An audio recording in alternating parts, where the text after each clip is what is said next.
गुरु विष्णु गुरुदेव ईश्वर गुरु साक्षात परम ब्रह्म तस्मै श्री गुरुदेव प्राणनाथ ठाकुर मोर विश्वभूषण प्रवचन श्री श्री गण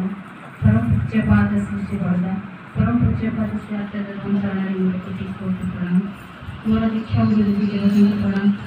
मात्र समाज समस्त माँ मान आंतरिक प्रीति जय गुरु एवं प्रणाम जय आज आम अपूर्व ठाकुर जो गुणगान कर जो श्रावण परिक्रमार मातृ सम्मेलन जो सुजोग देते आम अति प्रिय पाणिग्राही एवं नमिता गौरमा तांकर पारिवारिक जीवन शांति स्वस्ति सुदीर्घमय हो एवं से परम पिता को धरिके आहरी जीवन को सरस सुंदर कर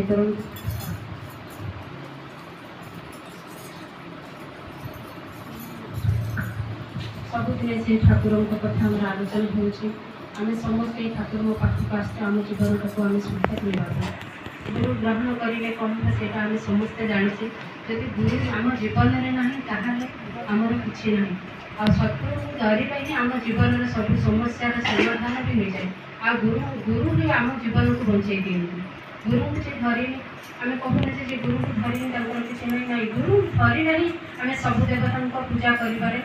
सफल हुए आ सब मान गुरु को धरला ही सब देवता मान भी मैंने पूजा करवा जहाँ गुरु को धरवा हो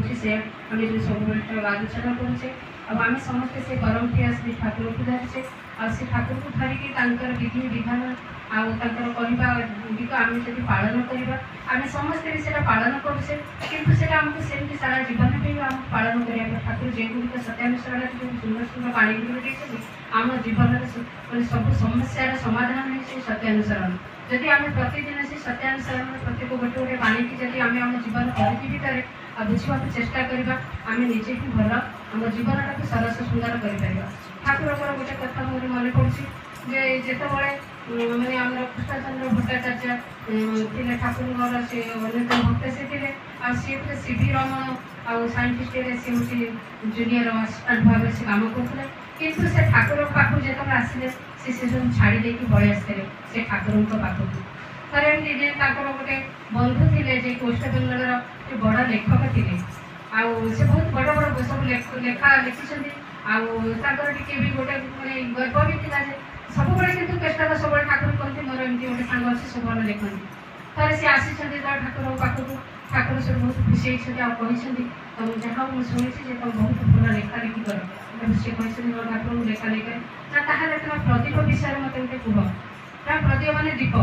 जो दीप विषय कह सी सब कहते जे दीप साधारणतः माटीर दीप कि पितल दीप कि रूपार दीप कि आलुमिनियम दीप तादेह सलिता दिया आ घी दिया प्रज्वलित आम कर ठाकुर कहते कथा से कि माँ मैंने जो दीप लगाती प्रतिदिन थे से दीप लगेला जो गोटे हूँ काठी हो कि गोटे लुहार कंटा हो आउ से दीप पाखे रखती ना ना मुझे जानी ये कथा ठाकुर कहते सी हूँ नियंत्रण मैंने जो जो दीपटा लिपि आसुव से काठी कौन कर माने बढ़ईदेव आउ से हूँ जले आते से बहुत बड़ ये जले से कौन कर पुणी से नियंत्रण काठी आम ठीक जाकर प्रकृतर आम जब गुरु को नजरवा एगुड़ी आम जापर यहीटा हूँ ठाकुर से उदाहरण दे कहते जब तुम जीवन में सद्गुरु ना परम पिता ना तुम भल कौन मंद कौन तुम जापर तुम जीवन को तुम नियंत्रण केवे ही आमती ठाकुर तो बहुत कथा अच्छी थे कौन कर ठाकुर पाखे सब भक्त मैंने बसुँच से पावनार गोटे बड़ विश्वविद्यालय गोटे आसाला शेक्सपियर विषय किसी कहूँ ठाकुर पाखक चिठी आसाला जे तुम आश्रम जनक नहीं कह से ठाकुर से पत्रटा देखते चिठीटा ठाकुर रखी रखदेला सब कहते ना ठाकुर आउ जहाँ आमर ये आम आश्रम जो प्रेसिडेंट अच्छे पठेवा सी हूँ कहे कि जो दिन मैंने से ये पचार जे आ किए जीव ठाकुर कहते मुझे ठीक कर देती किए जीव ना अनंत महाराज जीव दादा बहुत आश्चर्य भी जाती जे आम आश्रम तो सुशील बसु दादा हूँ सब इंग्लीश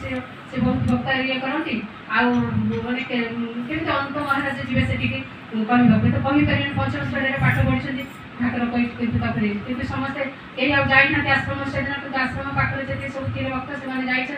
ଯେତେବେଳେ ସେଠି ମାନେ ସମ୍ମିଳନୀ ହେଇଛି ଆଉ ସବୁ ଭାଷଣ ହେଇଛି ସେକ୍ସପିୟର ବିଷୟରେ କହିବାକୁ ସମସ୍ତେ ବହୁତ କିଛି କହିଛନ୍ତି 10 ମିନିଟ୍ ନା ଯେତେବେଳେ ଅନ୍ତ ମହାରାଜ ଗୁଡ଼ାକ ଆଇଛି ସେ ପୁରା 30 ମିନିଟ୍ ସେଠି କହିଛନ୍ତି କହିକି ଯେତେବେଳେ ଆସିଛନ୍ତି ସେତେବେଳେ ତମର ବଡ଼ ପ୍ରଫେସର ଜଣେ ଆସି କହିଛନ୍ତି ଯେ ତମେ ଏମିତି କେମିତି ଜାଣିବ ଯେ ସେକ୍ସପିୟର ବିଷୟରେ ନା ଯିଏ ସେକ୍ସପିୟରକୁ ଆଉ ମାନେ ପୃଥିବୀକି ଆଣିଛନ୍ତି ଆଉ ବଢ଼ିଛନ୍ତି ଆଉ ସିଏ ହିଁ ତାଙ୍କରି ପାଖରେ ହିଁ ମୁଁ ଅଛି ତେଣୁ ସେ ଆଶ୍ଚର୍ଯ୍ୟ ହେଇଥିଲେ ପ୍ରକୃତରେ ଠାକୁର ହେଉଛି ଜନ୍ମ ଜନ୍ମକୁ ଆସନ୍ତି ଏଇ କୃଷ୍ଣ ରାମ ସମ୍ବନ୍ଧ ଭୂମିରେ ଠାକୁର ବି ଏ ଯୁଗକୁ ଆସିଥିଲେ ଆମର ପରମ ପ୍ରିୟ ସେ ଠାକୁରଙ୍କ ରୂପରେ ତେଣୁ ଆମେ ସମସ୍ତେ ସେଇଟାକୁ ଧରିଛେ ଆଉ ଠାକୁରଙ୍କୁ ଧରିକିରି ଯଦି ଆମ ଜୀବନକୁ ସରସ ସୁନ୍ଦର ଗତି କରିପାରିବା।